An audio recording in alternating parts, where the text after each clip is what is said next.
안녕하세요. 저는 결혼 3년 차 된 30대 중반 여자입니다. 얼마 전에 상가 인테리어 견적 의뢰가 들어와서 잠깐 시장에 들른 적이 있었어요. 별로 가고 싶지 않았지만 그래도 일이기 때문에 어쩔 수 없이 그곳을 지나쳐야만 했어요. 정말 안 좋은 기억의 장소였는데 그때 이후 많은 변화가 생겼고 지금은 시장이 안정을 되찾은 것 같아 어느 정도 마음이 놓이긴 하지만 불과 작년 추석 땐 시장 전체가 들썩일 정도로 조용할 날이 없게 만들었던 한 사람이 있었어요. 지금은 더 이상 저와 만날 일이 없는 시어머니였습니다. 제 직업이 실내 인테리어 건축업이라 전국을 돌아다니는데요. 그동안 정말 많은 사람들을 만나왔었지만 시어머니의 불같은 성격은 세상 살다 처음 겪어보게 되었고 이 문제로 부부 관계에까지 영향을 미칠 만큼 안 좋은 성격의 소유자세요. 시모 뱃속에서 태어난 남편이 정상적으로 커온 것도 정말 대단한 것 같아 보였어요. 남편과 결혼 전에는 잘 몰랐었는데 결혼 이후 시장에서 일하는 시모의 모습을 보게 됐을 때 제가 평소에 알던 시모의 모습과는 정반대되는 성격을 보여주고 있었어요. 남편 말로는 주변 상인들과 상당히 안 좋은 관계를 유지하고 있다는 말을 들었었는데 저희 부부가 시모가 일하고 있는 전집에 들어가는 순간 다른 상인들과 얼굴을 붉히면서 싸우고 있었어요. 놀란 남편은 몸싸움을 벌이고 있는 틈으로 들어가 말리기 시작했고 처음으로 보게 된 시모의 또 다른 모습은 상당히 큰 충격으로 다가왔었어요. 무슨 이유 때문에 얼굴을 붉히면서 몸싸움까지 격하게 하는 건지 남편이 상인분들한테 여쭤봤는데 이미 안사람이 있는 남자들에게 꼬리를 쳤다면서 시모를 법적으로 고소하겠다고 더욱더 흥분해서는 난리를 치고 있었습니다.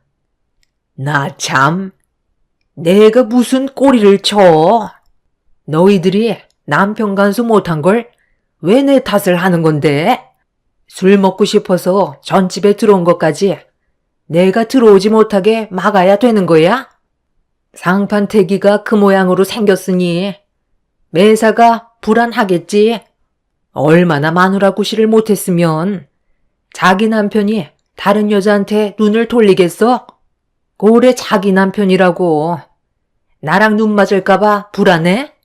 그런데 이거 어쩌지? 머슴같이 생긴 너희 남편.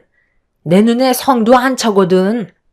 내가 아무리 남자 없이 살아온 세월이 오래됐어도 남자 보는 눈이 없는 건 아니거든. 와서 전 좀 팔아주겠다는 것까지 내가 막을 필요는 없는 거잖아. 나보고 굶어 죽으라는 거야?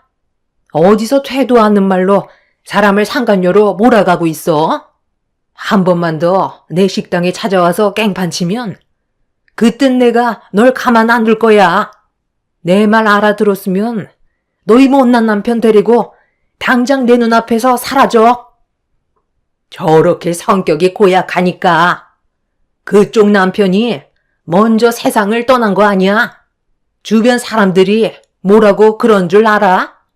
그쪽이 하도 다른 남자들한테 꼬리쳐서 당신 남편이 화병으로 세상을 떠났다는 소문이 이미 상인들 사이에 전부 퍼져 있는데 그쪽이 지금 내 눈에 들키지 않았다고 해서 그 버릇 어디 갈 것 같아?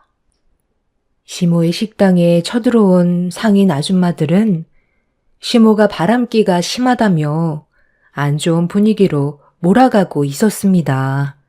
남편은 침착하게 시부가 교통사고로 세상을 떠난 거라고 대화를 풀어나갔지만 상인 아줌마들은 남편도 한통속인 것 같다면서 의심을 하고 있었습니다. 한참 동안 시모와 상인 아줌마들이 얼굴을 붉히면서 좀처럼 진정이 되지 않자 남편이 경찰 조사 받아보면 되지 않냐고 버럭 화를 냈어요. 그리고 남의 식당에서 난리친 아줌마들을 영업방해죄로 신고하겠다며 핸드폰을 꺼내 들자 본인들이 불리한 위치에 서는 건 싫었는지 시모에게 처신 똑바로 하라고 한마디 한 뒤에 다들 돌아갔어요. 상인 아줌마들이 한바탕 난리를 치고 떠난 자리에는 아수라장이 되어 있었고 시모는 흥분을 가라앉히지 못하면서 그 사람들을 가만두지 않겠다며 분노하고 있었습니다. 엄마가 처신을 똑바로 했으면 이런 일은 없었잖아요. 아, 왜 다른 남자들한테 눈웃음을 파는 건데요? 틈을 보이니까 어떻게든 한번 해보려고 접근한다는 거 몰라요? 본인들이 좋아서 오는 것까지 내가 오지 못하게 막아야 되는 거니? 이게 내 탓이야? 마누라 구실을 얼마나 못했으면 그런 불안함을 가지고 있겠어. 그럼 엄마는 정말 떳떳하다는 거예요? 상인분들이 하나같이 엄마한테 문제가 있다고 얘기하는 건 그동안의 행실이 별로 좋지 않았다는 거잖아요. 무슨 행실? 나는 그냥 술 몇 잔 따라준 것밖에 없다. 우리 식당에서 찾아와 준 게 너무 고마워서 좀 웃어주고 대화 몇 마디 해준 것뿐인데 이게 잘못이야? 그런 손님 왔는데 인상 쓰면서 아무 말도 하지 않고 차가운 분위기 조성해야 맞는 거냐고. 나도 지킬 건 지키면서 장사하는 중이니까 별것도 아닌 일 가지고 너까지 흥분할 필요 없다. 다시 한번 말하지만 엄마는 절대로 바람 같은 거 안 폈으니까 두 번 다시 그런 쓸데없는 말 하지 마. 그런데 너희들은 연락도 없이 웬일이냐? 시모는 흥분을 쉽게 가라앉히지 못하고 있었어요.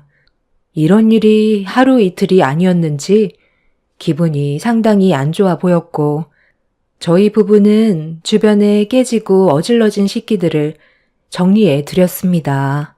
남편은 근처 볼 일이 있다가 잠깐 들린 거라며 전집을 이제 그만하는 게 어떻겠냐고 정리하길 원했지만 시모는 남편의 말을 귀담아 듣지 않았어요.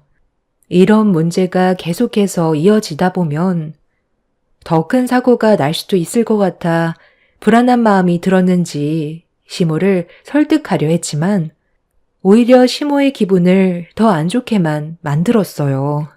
남편은 며칠 뒤 곧 추석인데 집에서 쉴 건지 아니면 식당에 나올 건지 물어보면서 대화를 다시 이어나갔습니다. 집에서 놀면 뭐하니? 명절날 식당 문을 열어야 돈을 벌 수 있을 거 아니야. 다른 식당과 달리 전집은 명절날 제일 바쁜 거 알면서 쉬라는 말이 나오니? 다른 집처럼 가족들끼리 여행이라도 가면 얼마나 좋아요. 이번에는 진지하게 생각 좀 해보세요.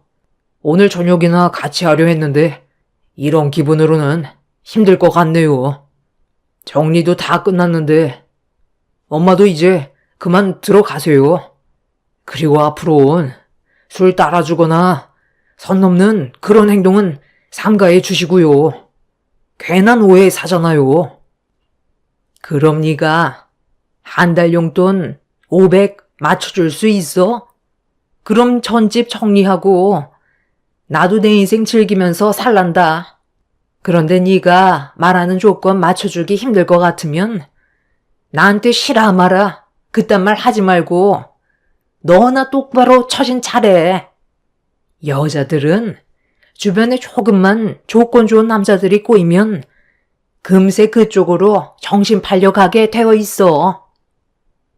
어머님, 잠깐만요. 방금 뭐라고 하셨어요? 설마 저보고 들으라고 하신 말은 아니죠? 왜 저를 보고 얘기하시는 건데요? 어머님은 제가 다른 남자들한테 눈 돌릴 거라고 생각하시는 거예요? 아, 지금 기분이 상당히 안 좋아지려는데요? 방금 저한테 하신 말씀이 아닐 거라고 생각할게요. 그동안 저를 얼마나 가볍게 보셨으면 그런 말을 아무렇지도 않게 하세요? 어머, 이게 뭐예요? 요 근처 식당에서 계약건이 있어서 일하는 모습인데 이걸 왜 찍은 거예요? 이게 무슨 문제라도 있나요? 보면 몰라? 너 얼굴 표정 봐라. 여자들은 다 똑같아.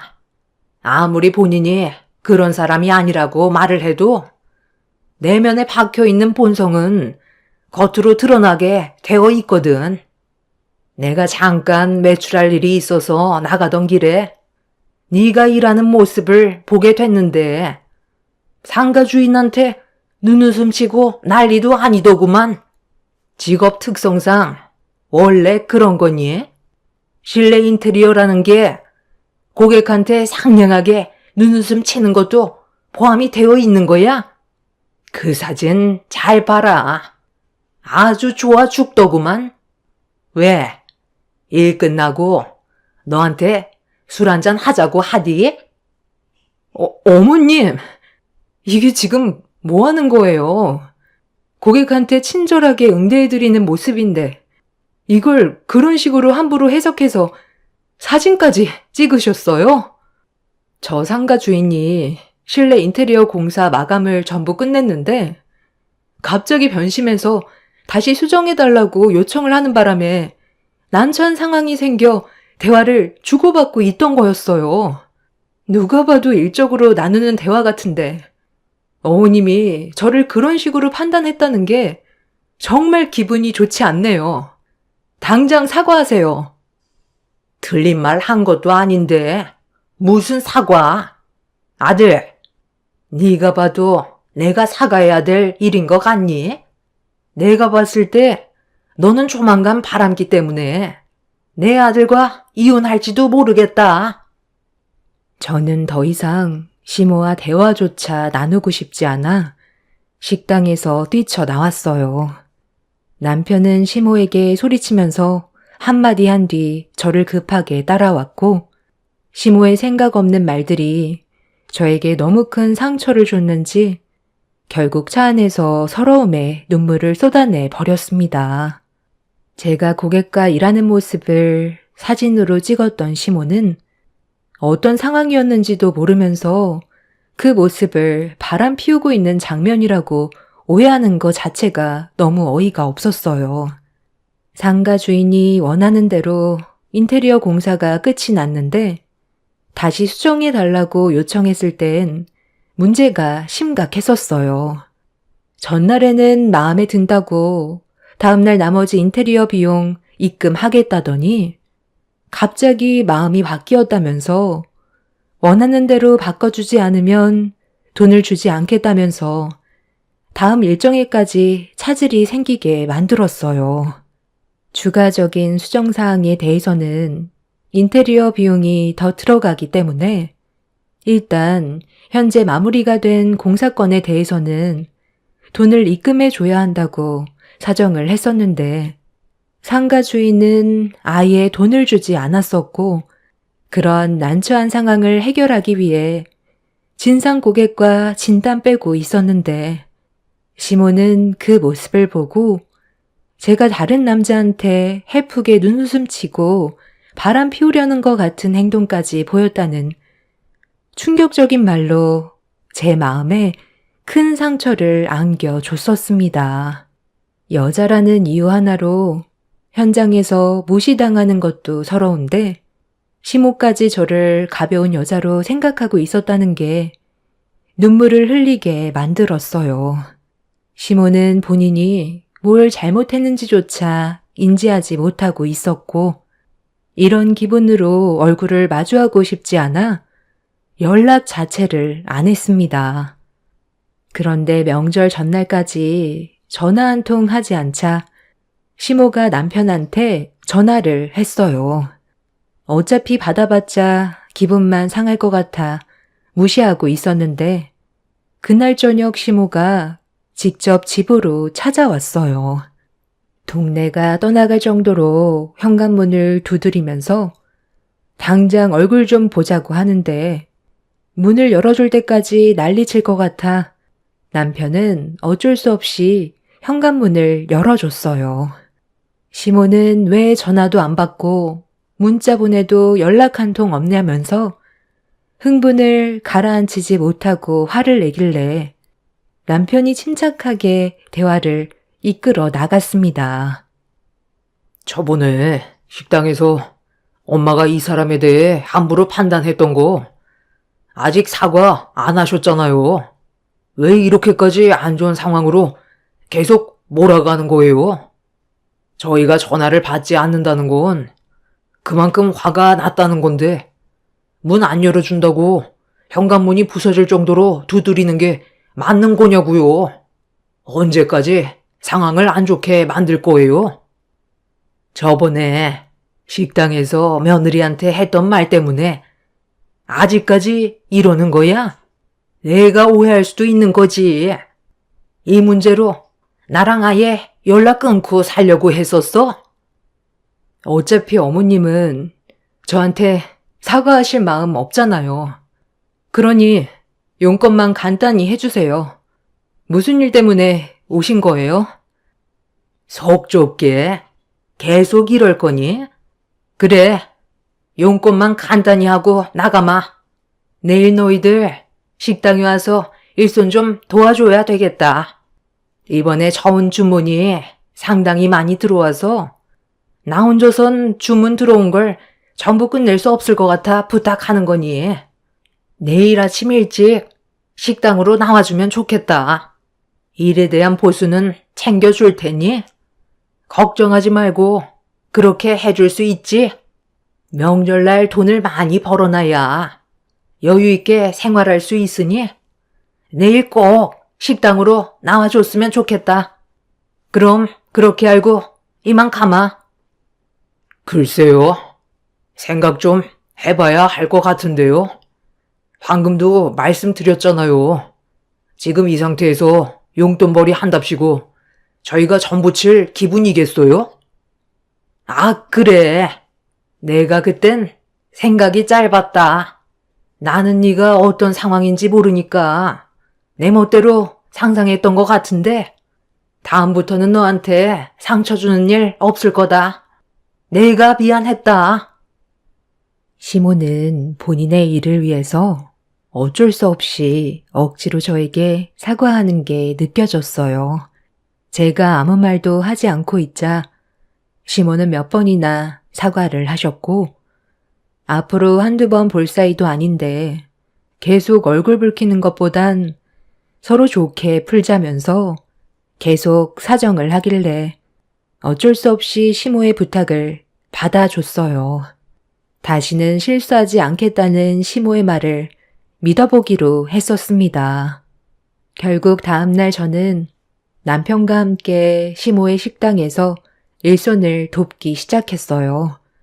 상당히 많은 전을 만들기 위해 엄청난 재료들이 주방에 꽉 차 있었고 저는 식당에 발을 들이자마자 시모가 던져준 앞치마를 두르고 아침부터 기름 냄새 맡아가면서 정신없이 전을 부쳤어요.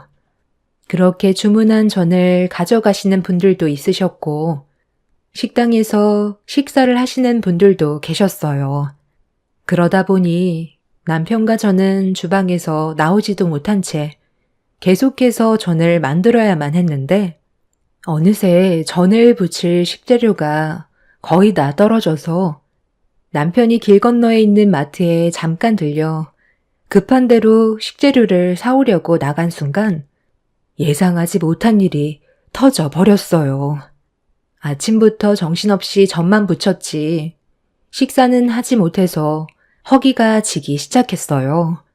배는 고픈데 밖의 상황을 보니 밥을 먹을 시간이 없을 정도로 식당의 손님들이 미어 터졌고 홀을 혼자서 담당하시던 시모가 저를 급하게 부르길래 하던 일을 멈추고 홀 쪽으로 나왔어요. 시모는 손님들이 자리에 앉을 수 있게 테이블 좀 정리해달라면서 카운터에서 계산을 하고 계셨습니다. 저는 그 사이 테이블을 정리하고 있었는데 상의에 올려져 있던 전이 꽤 남아있는 걸 보고 너무 아까웠어요. 힘들게 만든 전인데 그냥 버리기에는 아까울 것 같아 테이블을 정리한 다음 주방에서 손님이 먹고 남은 접시에 건들지 않은 동태전이 그대로 있길래 한 개를 집어 먹었는데 카운터에서 계산을 끝내고 주문을 받은 시모가 저를 부르는 순간 제가 먹고 있던 동태전을 보더니 화들짝 놀라면서 주방 쪽으로 달려와 등짝을 사정없이 내리쳤어요. 시모는 바빠 죽겠는데 입에 들어갈 전이 있냐면서 홀에서 많은 손님들이 쳐다보고 있는데도 제 등을 계속해서 사정없이 내리쳤습니다. 결국 입에 들어갔던 동태전은 목구멍에 넘기지 못한 채 도로 뱉어버렸네요. 어머님, 이거 어차피 버릴 거잖아요.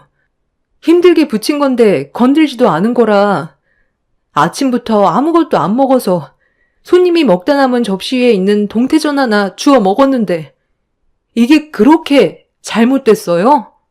어머님이 뭔가 착각하시는 것 같은데요. 저는 식당에 고용된 직원이 아니에요. 어머님 일을 도와주려고 온 며느리라고요. 그래서 지금 잘했다는 거야? 손님이 먹다 남긴 전이면 네가 먹어도 된다고 누가 그러디? 저기 덮어놓은 거 안 보여? 건들지 않고 멀쩡한 전은 내가 저쪽으로 전부 다 빼놓고 있었다고. 나중에 다시 한번 찢어서 손님상에 올려주면 되는 건데 그걸 네 입으로 들어가 버리면 그만큼 네가 한 번 더 붙여야 하는 건데 내가 속이 안 터지겠어? 손님들은 계속 밀려 들어오고 있고 전을 따로 포장 주문한 손님들도 얼마나 많은데 지금 이 시점에 동태전이 입구멍으로 넘어가냐고. 저쪽에 빼놓은 전은 이미 손님상에 한번 나갔던 거잖아요. 그런데 저걸 다시 데워서 손님상에 올려놓는다고요? 한번 나간 음식은 바로 버려야죠. 하루가 지난 것도 아니고 길어야 2시간 정도밖에 안 된 건데 멀쩡한 전을 그냥 버리면 그만큼 손해가 나는 건데 그렇게 정직하게 일을 해서 돈을 어떻게 벌어? 다른 식당에서는 안 그럴 것 같아? 밑반찬 같은 거 재사용하는 곳이 얼마나 많은데 어차피 손님들은 알지 못하니까 상관없다. 지금 주문 밀렸으니까 저기 손님들이 먹다 남긴 거 계란물만 다시 입혀서 바로 내놓거라. 나중에 일 끝나면 그때 제대로 된 저녁 먹으면 되잖아. 아, 빨리 움직여. 손님들 기다리잖아. 저는 그렇게 못하겠어요. 남이 먹다 남은 음식 제가 먹는 것도 아니고 다시 손님한테 나간다는 건 양심 문제라 손님이 기다려도 다시 새로 만들어 내줄 거예요. 명절이 1년 내내 있는 것도 아니고 며칠밖에 안 되는 거 최대한 돈을 많이 끌어모아야 되는데 다른 손님이 먹다 남긴 것도 아니고 젓가락도 안 된 거 다시 내놓는 건데 뭐가 문제라는 거니? 얘가 내 성질을 또 건드네. 그냥 내가 시키는 대로 하면 아무 문제 없다니까. 하라는 대로 하지 못해? 시모는 제 등에 짝소리가 날 정도로 손바닥을 강하게 내리쳤어요. 너무 큰 고통에 비명을 지르는 순간 손님 한 분이 주방 쪽으로 다가왔어요. 그리곤 주방 안쪽을 살펴보면서 무슨 일 있냐고 물어보는데 시모가 너무 흥분을 했는지 손님한테 신경 쓰지 말고 자리에 앉아 있으라면서 잘못도 없는 손님한테 화를 내고 있었습니다. 시모의 태도에 기분이 상한 손님도 화를 내기 시작했고 저와 주방에 있던 시모는 밖으로 나가더니 손님의 어깨를 밀치면서 남의 주방 들여다봤다고 더 크게 화를 냈어요. 결국 자리에 앉아있던 손님들은 식사를 하시다가 자리에서 일어나 모두들 밖으로 나가셨고 그 사이 남편이 식재료를 사가지고 식당 안으로 들어왔어요. 남편은 눈앞에 펼쳐진 충격적인 광경에 급하게 달려와 말렸지만 이미 시모와 손님은 서로 몸싸움까지 벌어진 상태였습니다. 그런데 시모와 싸우고 있던 손님의 일행 중 한 분이 갑자기 시모의 팔을 강하게 붙잡곤 손가락에 껴져 있던 반지를 가리키면서 시모 본인 거냐고 물어보며 이상한 눈빛으로 바라보고 있었어요. 순간 시모는 화들짝 놀라면서 손을 숨겼고 시모의 손을 잡았던 손님은 손가락에 껴져 있는 옷반지가 본인께 맞냐고 다시 되묻는 말에 당연한 거 아니냐며 다들 나가라고 소리를 치더니 밖으로 밀쳐냈어요. 시모의 태도를 이상하게 생각한 손님은 그 자리에서 전화를 걸었고 잠시 뒤 눈앞에 엄청난 일들이 펼쳐지게 되었습니다. 손님이 전화를 끊자마자 멀리에서 누군가 급하게 혼비백산 뛰어오기 시작했고 그 모습을 보게 된 시모도 급하게 식당 안으로 들어가더니 손가락에 껴져 있던 반지를 빼서 가방 안에 숨겨놓고 있었습니다. 그리고 거친 숨을 내쉬면서 식당 안으로 들어온 한 사람은 손을 내밀면서 가져간 옷반지를 내놓으라고 동네가 떠나갈 정도로 목소리를 높였습니다. 시모는 무슨 말을 하는 건지 모르겠다면서 고개를 돌렸고 분위기는 점점 더 심각해지고 있었죠. 며칠 전에 시모와 식당에서 한바탕 난리를 쳤던 분이셨고 그분이 알고 보니 상인 회장이셨는데 시모가 손가락에 끼고 있던 옷반지를 잃어버렸다는 걸 알 수 있었습니다. 당장 그 옷반지 이리 안 내놔? 아니 그쪽이 어떻게 그 반지를 가지고 있는 거지? 설마 그이가 너한테 그 반지를 준 거야? 바른 대로 말하지 못해? 아니 도통 무슨 말을 하는 건지 모르겠네. 옷반지라니. 나는 처음 듣는 말인데 그리고 그쪽 남편이 나랑 무슨 사이라고 옷반지를 줘. 괜한 사람 잡지 말고 다른 데 가서 알아봐. 나는 모르는 일이야. 예, 오늘 장사는 여기까지 해야 될 것 같으니까 그만 정리하거라. 아들, 너도 며느리 도와 주방 정리해라. 아니 내가 똑똑히 봤다니까. 회장님이 잃어버렸다던 집안에 가보인 옷반지 왜 나한테 사진도 보여줬었잖아. 그 옷반지를 좀 전까지 이 아줌마가 끼고 있었다고. 내가 손까지 잡아서 확실하게 옷반지 끼고 있는 걸 봤는데 어디서 거짓말이야. 당장 원래 주인한테 돌려주지 못해. 공밥 먹고 싶지 않으면 당장 내놔. 그냥 말로 해선 안 되겠네. 내가 그이한테 전화해서 확실하게 물어봐야 되겠어. 만약 그쪽이 우리 집안 가보인 옷반지를 가지고 있다는 걸 지금 당장 나한테 솔직하게 얘기하고 돌려주지 않는다면 법대로 진행할 거지만 지금 돌려준다면 조용히 넘어가도록 할게. 당신한테 마지막 기회를 주는 거야. 아이고, 상인 회장이나 되시는 분이 벌써부터 치매가 오셨나? 나는 모르는 일이라고 분명 말을 했는데 아까부터 왜 생사람 찾고 있는지 모르겠네. 그래. 그런 식으로 나온다 이거지? 여보세요? 당신 당장 이쪽으로 와봐. 어디긴? 당신이 밥 먹듯 드나들던 전집이지. 10초 줄 테니까 당장 튀어와. 시모의 가방 안에 옥반지가 있다는 걸 알고 있는 저는 남편을 데리고 주방으로 들어간 뒤 남편이 없는 사이 벌어진 일들에 대해 전부 설명해 주었습니다. 남편은 가방 안에 옥반지가 있는 거 확실하냐며 재차 물어보길래 고개를 끄덕이면서 상황이 더 커지기 전에 해결하는 게 좋을 것 같다고 하자 남편도 제 말에 동의하는 듯 주방으로 나가서 카운터에 있는 가방 쪽으로 걸어가고 있는데 순간 식당 문이 열렸고 얼마 전에 시모와 바람 피우는 거 아니냐고 오해를 받았던 상인회장 남편분이 숨을 헐떡이면서 식당 안으로 들어왔어요. 그리고 저와 남편은 눈앞에 펼쳐진 또 다른 전개에 입을 다물지 못하고 있었습니다.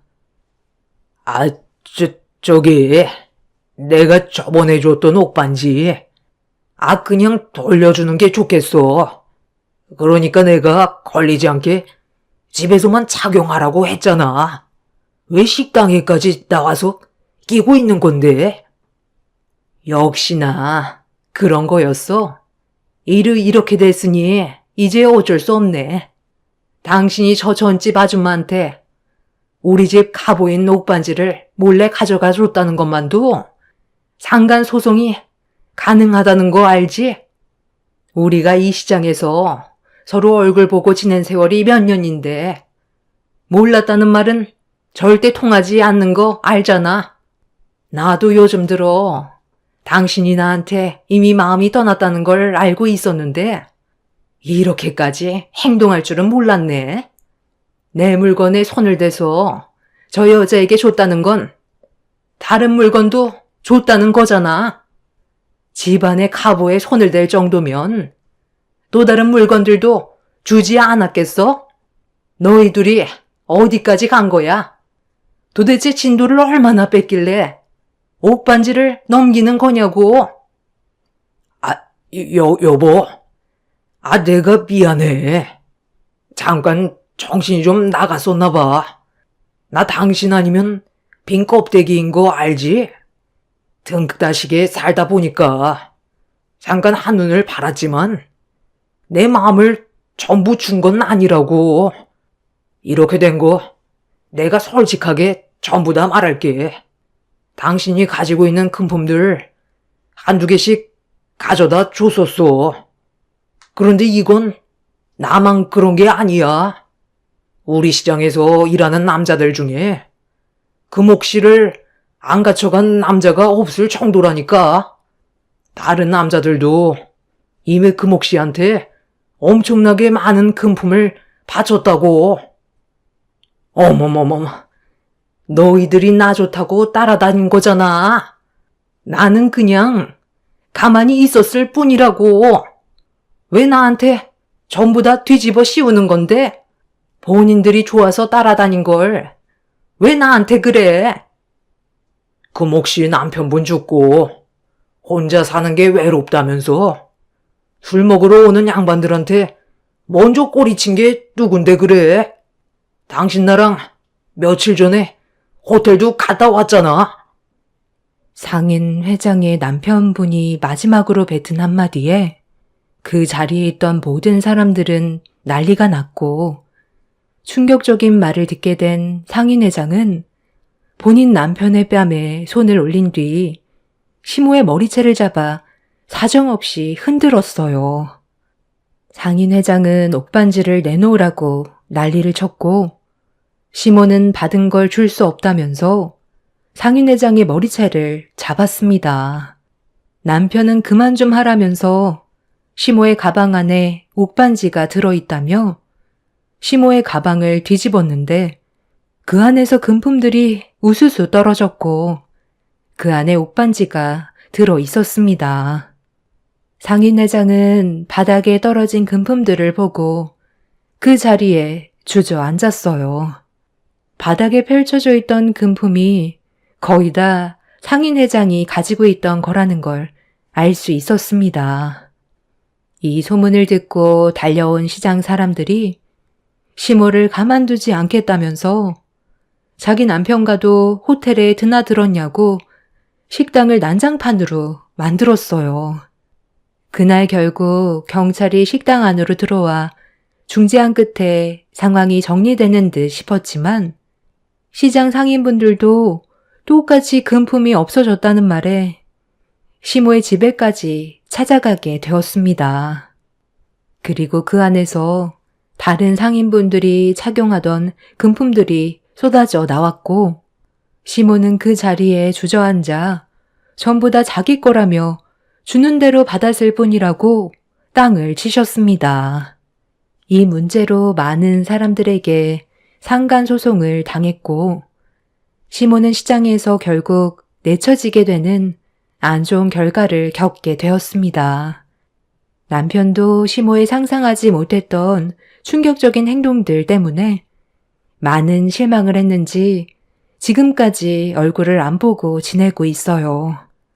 시모는 시장 상인분들과 법적인 문제를 해결하고 식당을 정리한 뒤 자숙하는 중이세요.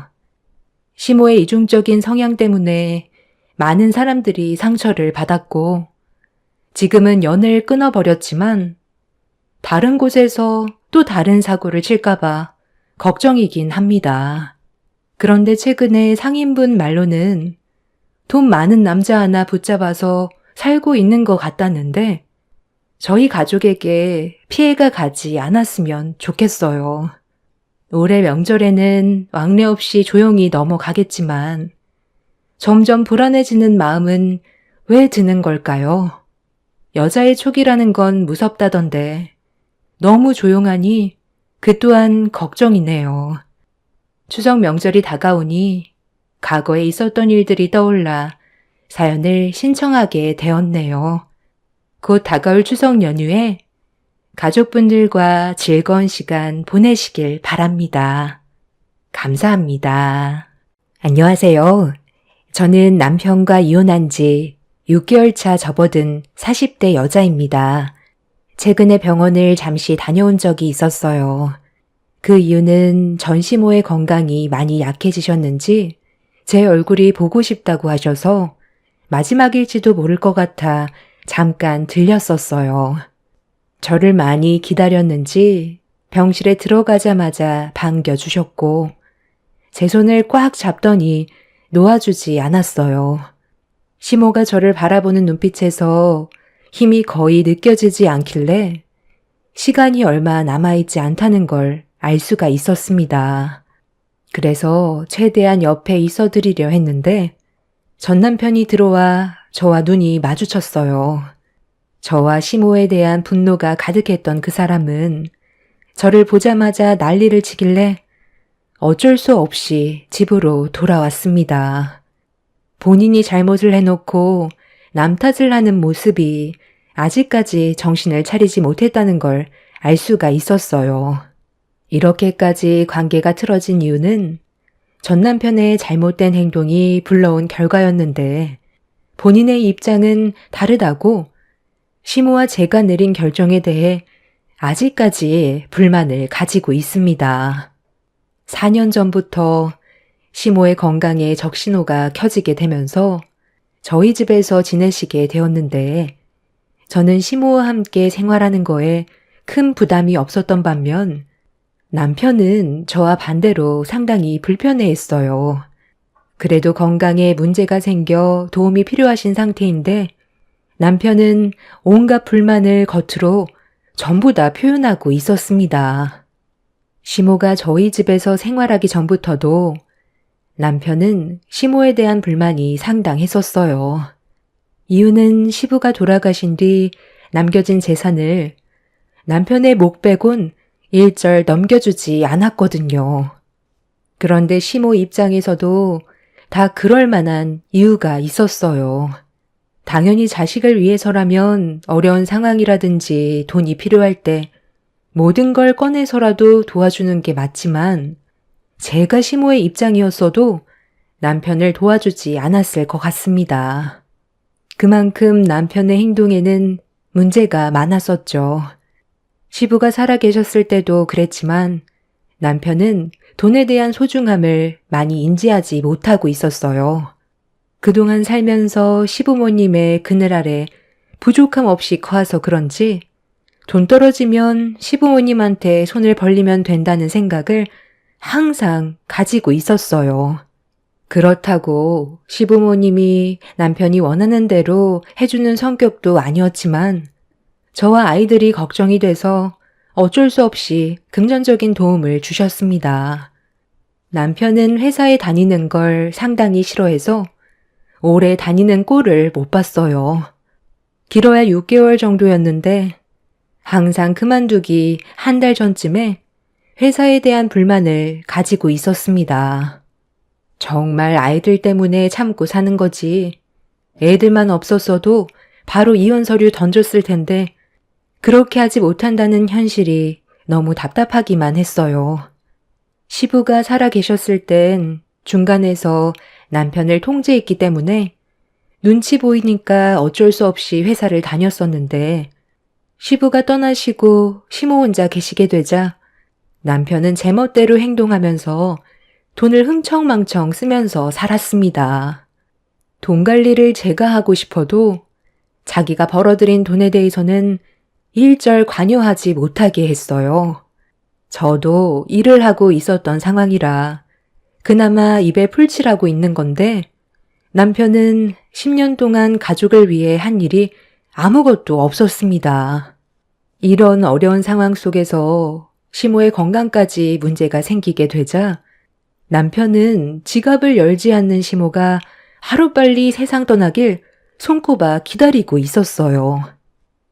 아무리 우리 엄마라지만 정말 너무한 거 아니야? 자식이 돈 좀 달라는데 어떻게 거절을 할 수가 있어? 자식이 도와달라는데 모른 척 한다는 게 말이 되냐? 아니, 내가 어머님이었어도 당신한테 10원 하나 주지 않았을 거야. 돈에 대한 중요함을 너무 모르잖아. 벌써 또 통장이 바닥난 거야? 도대체 왜 그렇게 살아? 언제까지 어머님이 도와줘야 되는 건데? 당신 내일 모레면 50인데 아직까지도 어머님한테 손을 벌릴 생각을 하면 어떡해? 우리 애들은 생각 안 해?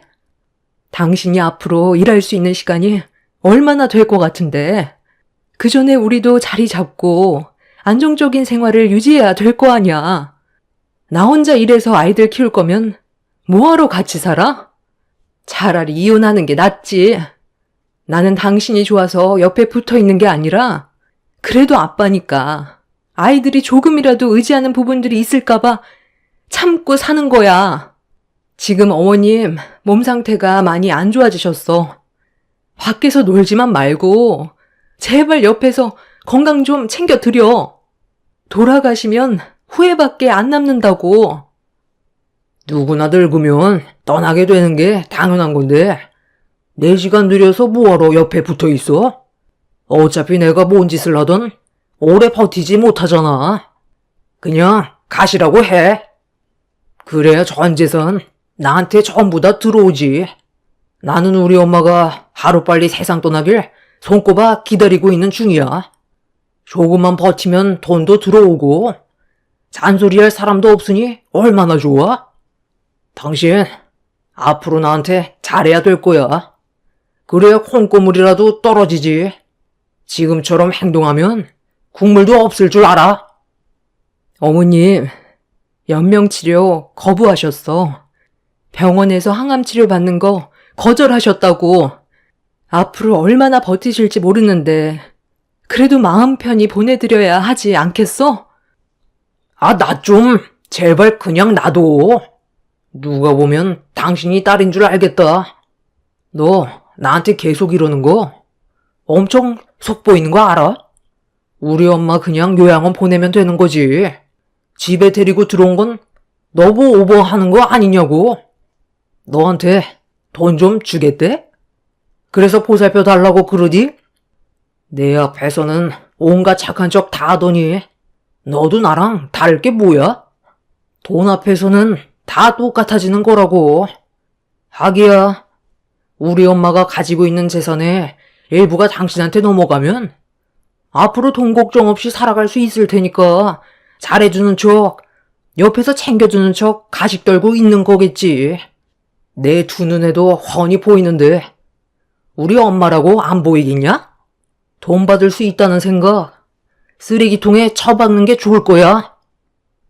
저는 남편의 막말에 저도 모르게 뺨에 손을 올려 버렸어요. 결혼 생활하는 동안 실망을 많이 했었지만 그날 저를 함부로 생각하고 뱉은 말들이 제일 큰 상처로 돌아왔었습니다.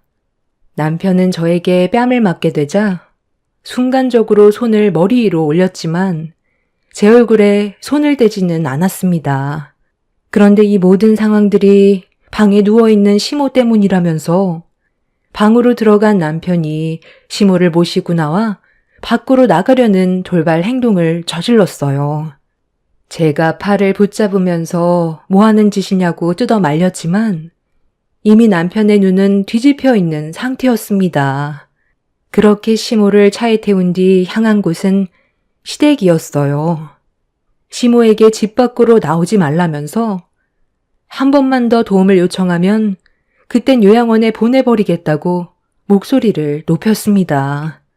남편은 뒤도 안 돌아보고 다시 차를 타고 돌아갔는데 남편한테 내쳐진 시모는 결국 눈물을 터뜨리셨어요. 그날 시모에게 차라리 요양원에 들어가시는 게 어떻겠냐고 여쭤봤지만 그런 환경 자체가 너무 싫다면서 차라리 그냥 시댁에 계신다고 하시길래 시모를 부축해 방에 눕혀드린 뒤 다시 집으로 돌아와 아이들을 데리고 시댁으로 향했어요. 저희 집과 시댁이 멀지 않은 곳에 있어서 고생을 좀 하더라도 저 혼자 해결할 수 있는 방법을 선택해야만 했습니다. 남편은 자기 생활에 빠져 집에도 들어오지 않고 더욱더 개차반 인생을 살아가고 있었어요. 이미 가정까지 포기한 상태라는 걸 알 수가 있었습니다. 시모가 돌아가시게 되면 자연스럽게 자기한테 많은 재산이 들어오게 되니 더는 무서울 게 없는 듯 보였어요. 그런 생활을 반복하면서 남편과의 갈등은 점점 심각해지자 저 또한 멀리하게 되더라고요. 그리고 대화 자체도 섞고 싶지 않았어요. 시모가 세상을 떠나면 남편과의 관계도 정리를 해야겠다고 생각하면서 시모를 보살펴 드리고 있었는데 저를 한참 동안 바라보시더니 미안하다는 말을 하셨어요. 남편을 제대로 가르치지 못한 당신 잘못이라고 앞으로 저와 아이들이 살아가게 될 삶들을 걱정하셨습니다. 저 또한 날이 가면 갈수록 건강이 악화가 되시는 시모의 몸 상태 때문에 고민이 많았어요. 폐암으로 시작이 되었지만 이미 몸 구석구석 암세포가 전이돼서 자리를 잡고 있는 상태라 하루가 다르게 시모의 몸은 급격하게 안 좋아졌어요. 남편과 결혼 이후 저를 딸처럼 대해주셨던 시모가 당신 아들한테 온갖 막말에 욕까지 얻어먹는 그런 모습들이 너무 안타깝고 불쌍한 마음이 들어 이렇게 사는 건 아닌 것 같아 저는 회사에 사정을 얘기한 뒤 휴직계를 내게 되었어요. 그리고 시모를 저희 집으로 다시 모셨습니다.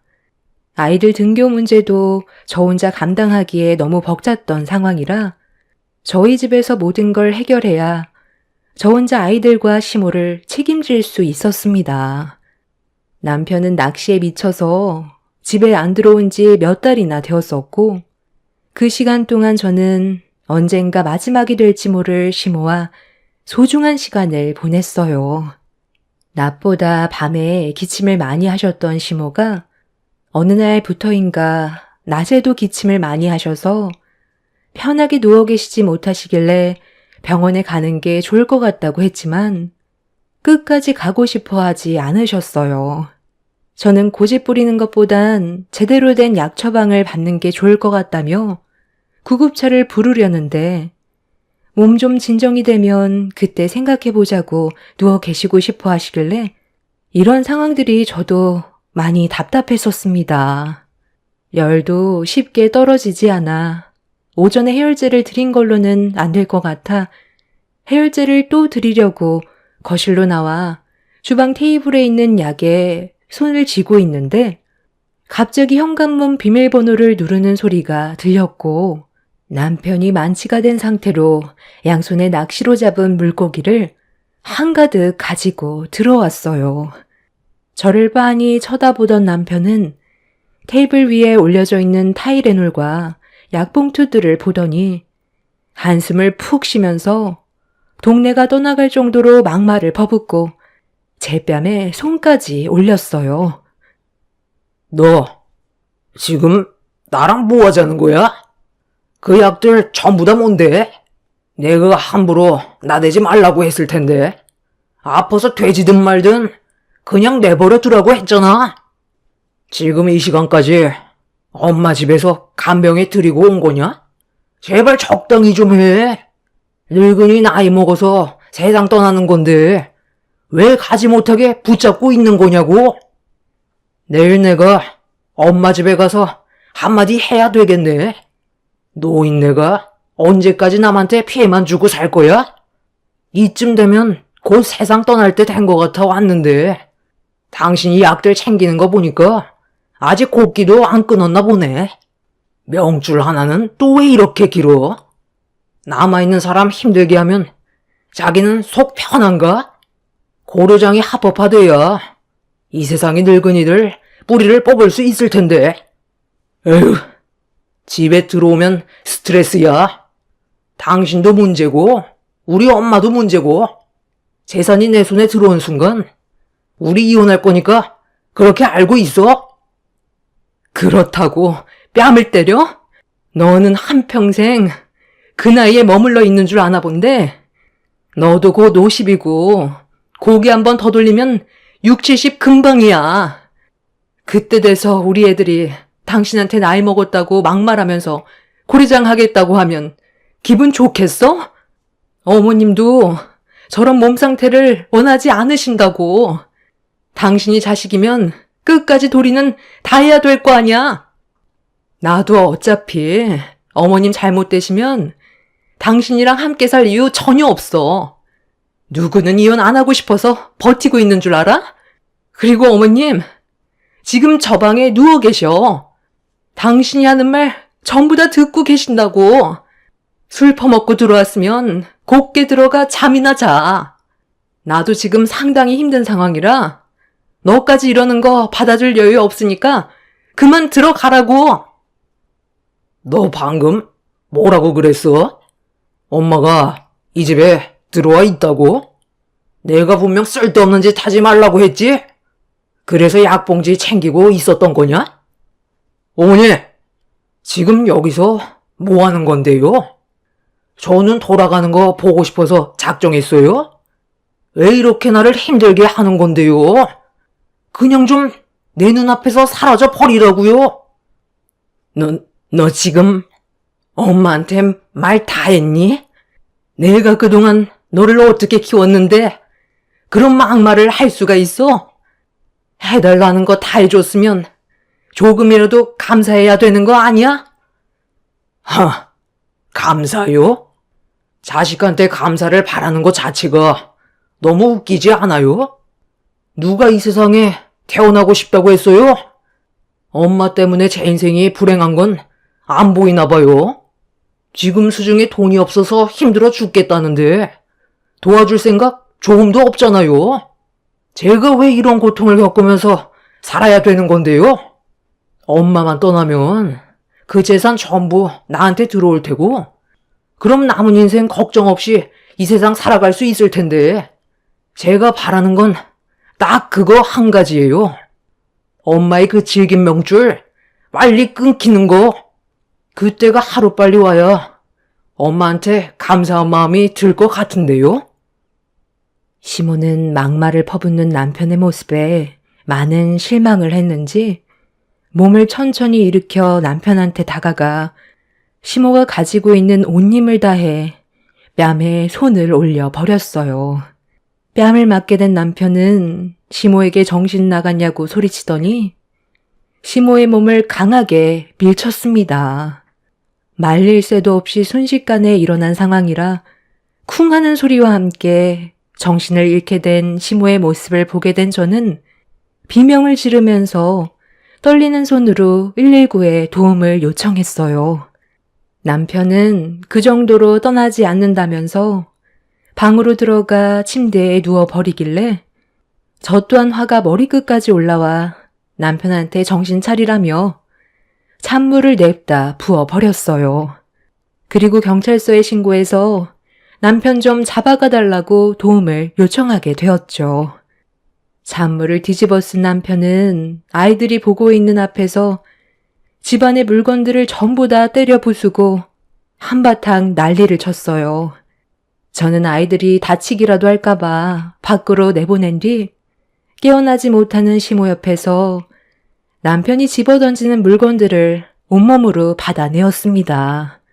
이미 이성을 잃어버린 남편이 술까지 마셔서 눈에 뵈는 게 없는지 손에 잡히는 대로 물건을 집어 던지다 보니까 던진 물건이 시모에게 떨어지게 될까봐 몸으로 막을 수밖에 없었어요. 그렇게 구급차와 경찰들이 집에 들어오면서 상황은 마무리가 되었고 남편은 경찰에게 붙잡혀서 서로 향하게 되었습니다. 저는 아이들을 차에 올려 태운 뒤 구급차를 뒤따라갔고 시모는 병원에서 응급치료를 받았어요. 이미 정상적인 몸이 아니었기 때문에 기력이 많이 떨어져서 쉽게 정신을 잃었던 거였습니다. 병원에서는 시모가 어떤 몸 상태인지 정밀 검사를 시작했어요. 예전보다 확실히 건강은 악화가 되어 있었습니다. 의사는 항암 치료로 좋아질 수 있는 상황은 아니라면서 집에서 생활하는 것보단 병원에서 생활하는 게 그래도 고통을 덜 수 있다는 말에 의사의 말을 따르게 되었고 한참 뒤에나 깨어난 시모는 좀 전에 있었던 남편의 충격적인 행동들로 인해 너무 큰 상처를 받은 듯 보였어요. 그날 시모는 저에게 잠깐 핸드폰 좀 빌려달라고 하시더니 누군가와 통화를 진행했습니다. 그렇게 간단한 통화를 끝낸 뒤 2시간 정도 지나자 누군가가 병실 문을 노크하면서 들어왔어요. 시모와 알고 있는 사이였는지 반갑게 인사를 주고받고 있었습니다. 저는 조심스럽게 시모에게 누군지 여쭤보자 앞으로 모든 일들을 처리해줄 시모 변호사 대리인이라면서 진지하게 대화를 이어나갔어요. 지금 이 시간부로 이분이 나를 대신해서 모든 일을 처리해 줄 거니까 도움이 필요하면 고민하지 말고 얘기하면 된다. 내 생각엔 네가 우리 아들과 앞으로 함께 살아가는 게 많이 벅찰 것 같은데 진지하게 고민을 해봤으면 좋겠다. 아이들의 미래도 생각해야지. 자기가 벌린 일들 수습도 못하는 그런 놈이랑 그만 정리하는 게 좋지 않겠니? 지금도 저러는데 나까지 세상 떠나게 되면 얼마나 더 난리를 치겠소? 다른 건 생각하지 말고 너와 아이들만 신경 써라. 어머님 앞에서 이런 말 하는 게 저 또한 정말 쉽지 않지만 그이랑 10년간 결혼 생활하면서 정신적으로 너무 많이 힘들었었어요. 그래서 이제 그만하고 싶어요. 집안의 가장이고 애들 아빠라서 힘들게 버티며 살아왔었는데 평생을 이렇게 살아야 된다고 생각하니까 앞이 너무 캄캄해요. 여기까지만 하는 게 저 아이들을 지킬 수 있는 유일한 방법인 것 같아요. 변호사님이 이혼하는 걸 도와주실 수 있으신가요? 말 나온 김에 이제 그만 관계를 끊어내고 싶어요. 그래, 잘 생각했다. 이 나이 먹는 동안 그래도 자식 하나 보고 열심히 살아왔었는데 하는 짓을 보니 너희들이 정리가 되지 않는다면 분명 누군가 크게 다칠 것 같구나. 이미 상대에게 손을 올리고 물건을 집어 던졌다는 것 자체가 가정이 깨진 거나 다름없다. 뒷일은 걱정하지 말고 내가 시키는 대로 하는 게 좋을 것 같구나. 시모는 옆에 앉아있는 변호사에게 준비된 서류를 가지고 왔냐며 손을 내밀었어요. 변호사는 가방에서 서류 봉투 하나를 꺼내들어 안에 있는 서류를 시모에게 건네주었고 한번 훑어보시더니 나라에 바로 매각해 달라며 대화를 이어 나갔습니다. 그리고 매각한 돈은 어려운 사람들을 위해 사용하고 싶다며 134억 등기를 변호사에게 다시 건네주었습니다. 그리고 저에게 건네준 서류는 이혼 서류였어요. 제가 이미 남편과 갈라설 마음이 있다는 걸 시모도 알고 있었어요. 그렇게 저는 남편과 이혼을 준비했고 경찰 조사를 받고 병원으로 돌아온 남편은 화를 가라앉히지 못하고 있었습니다. 저는 그런 남편에게 이혼 서류를 건네주었어요. 제가 이혼하길 원한다고 하자 그 자리에서 조금의 망설임도 없이 이혼을 결정 지었습니다. 말 나온 김에 한 번에 처리하자면서 재산까지 전부 분할을 했어요.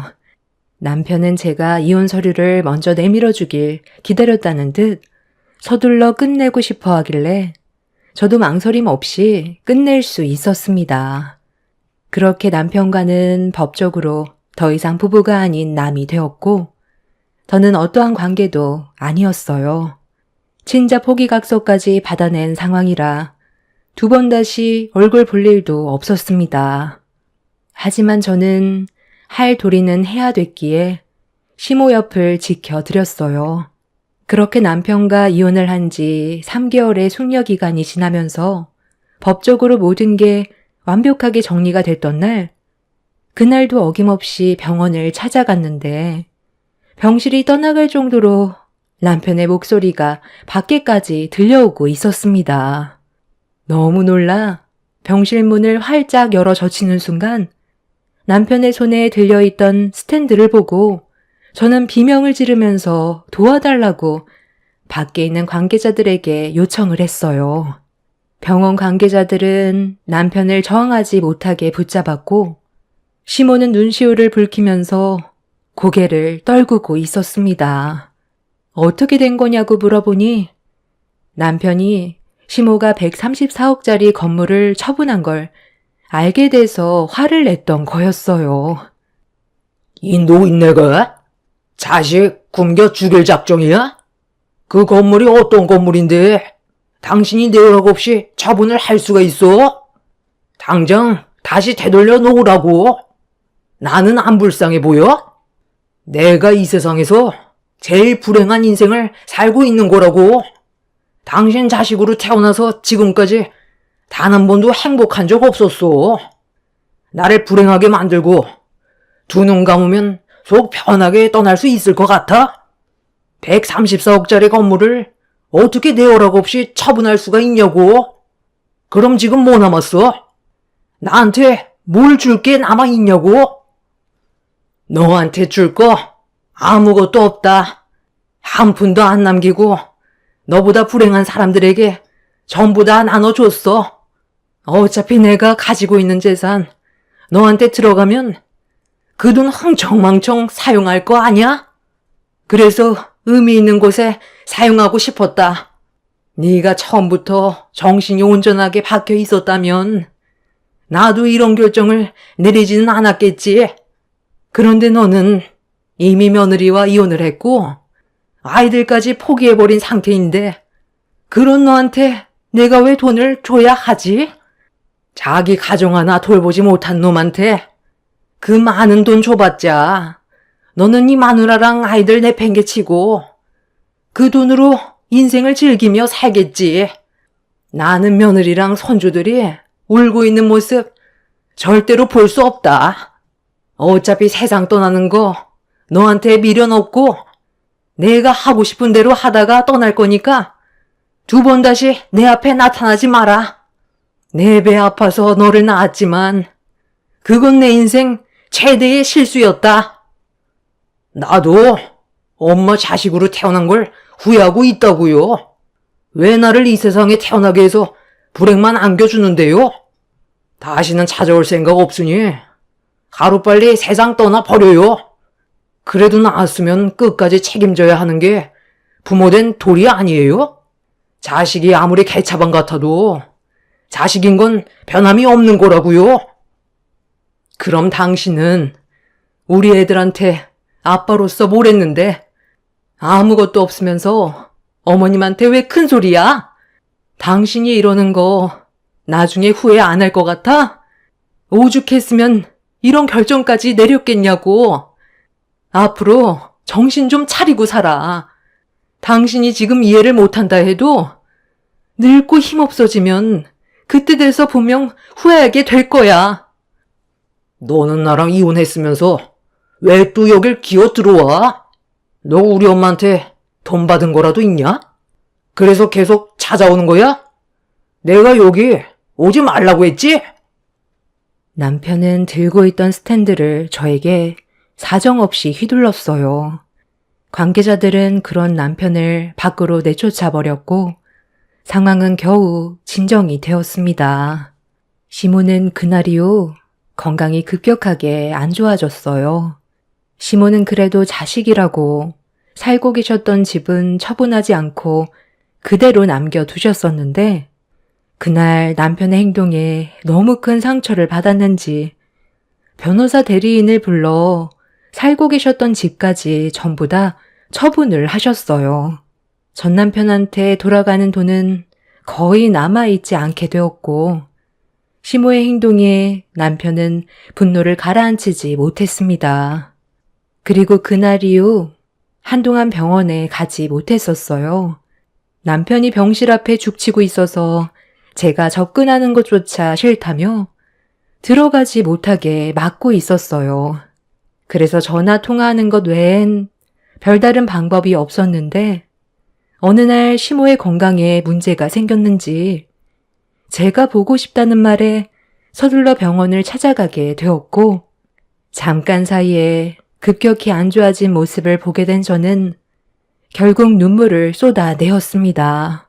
시모가 이번 달을 넘기지 못할 것 같다는 의사의 말에 마음의 준비를 하려는데 남편이 잠깐 자리를 비운 사이 제가 병실로 들어온 거라 제 얼굴을 보자마자 또다시 난리를 쳤어요. 남편은 시모가 최대한 빨리 세상을 떠나길 원하고 있었습니다. 하나뿐인 자식이 끝까지 정신을 차리지 못하는 모습을 지켜보고 있던 시모는 모든 걸 내려놓으셨는지 이제 그만해도 된다면서 화 좀 가라앉히라며 통장 하나를 남편에게 건네주었어요. 남편은 당황한 눈빛을 보이더니 급하게 통장을 확인했어요. 그런데 잠시 뒤 표정이 일그러지면서 시모가 보는 앞에서 통장을 갈기갈기 찢어 버렸습니다. 제가 뭐 하는 짓이냐고 화를 내자 남편은 시모에게 꼴랑 돈 5억을 가지고 누구 코에 붙이냐면서 장례식 비용도 안 나오겠다며 재산 숨겨놓은 거 아니까 당장 전부 다 내놓으라고 막말을 퍼부었어요. 정말 인간이길 포기한 놈 같았습니다. 줘도 감사할 줄 모르는 그런 놈 쥐어받고 싶었지만 화를 억누르며 겨우 참았어요. 남편은 저보고 당장 나가라면서 병실에서 난리치길래 시모에게 나중에 다시 오겠다면서 급하게 밖으로 나왔습니다. 여기까지가 지금 현재 제가 겪은 사연입니다. 남편과 이혼을 했으니 전시모가 되겠지만 저에겐 친엄마와 다름없을 정도로 정말 잘해주셨어요. 전 남편이 저런 식으로 행동하는 게 너무 가슴이 아픕니다. 시모는 저보고 하루빨리 이사가길 원하고 있어요. 장례식장에도 오지 않았으면 좋겠다고 부탁하셨습니다. 혹시라도 저에게 문제가 생기게 될까봐 그걸 걱정하고 계신 것 같아요. 사람 일은 어떻게 될지 모르잖아요. 시모가 재산 정리를 하시면서 저에게 50억을 통장으로 넣어주셨어요. 못난 아들 때문에 제 인생이 불행만 있었던 것 같다며 아이들과 앞으로 행복하게 살았으면 좋겠다고 50억을 주셨는데 시모가 저에게 준 돈을 남편이 알게 될까봐 그걸 걱정하고 있는 것 같습니다.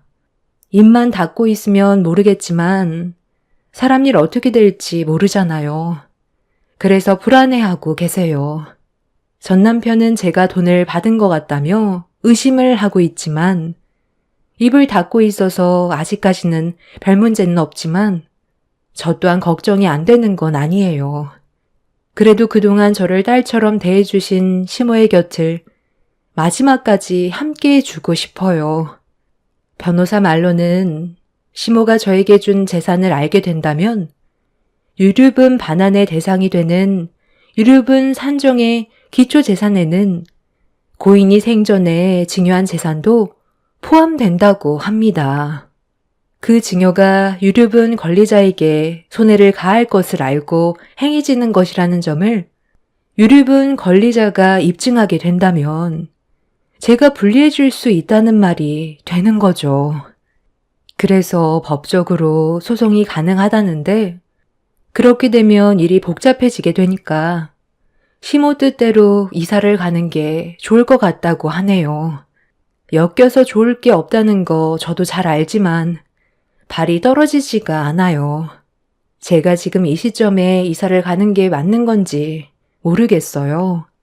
시모는 마지막 소원이라면서 전 남편과 최대한 멀리 떨어져서 살라고 하지만 아직 시모는 병원에 계세요.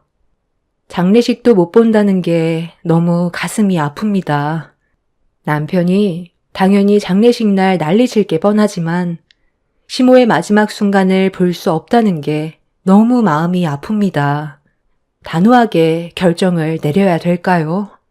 제가 입만 닫고 있으면 괜찮을 것 같은데 전 남편이 저에게 들어온 50억을 정말 알아낼 수 있을까요? 하루빨리 모든 상황들이 정리가 됐으면 좋겠어요. 제가 듣기론 전 남편이 지금 지고 있는 돈이 없어서 상당히 많은 대출을 받아 그걸로 유흥을 즐긴 것 같아요. 가만히 있어도 자기가 알아서 늪에 빠지고 있지만 궁지에 몰린 사람들은 눈에 뵈는 게 없잖아요. 그래서 정말 고민이 많습니다. 시모가 아닌 남편이 세상을 떠났으면 좋겠네요. 삶이 왜 이리 힘든지 모르겠어요. 제 사연 끝까지 들어주신 분들 감사합니다.